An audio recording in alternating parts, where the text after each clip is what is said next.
Hello guys, if you wonder how to enter the settings of your AirPods, I'm gonna show you right now. So let's start from open the settings and right now move to the Bluetooth. And as you can see, here we are with our hard reset AirPods. So click on the information icon.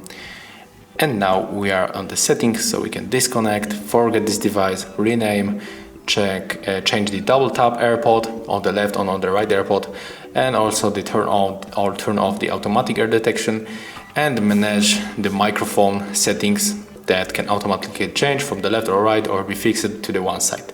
So this is how it looks on the AirPods and the settings. Thank you for watching. Leave likes, subscriptions, and of course comments below.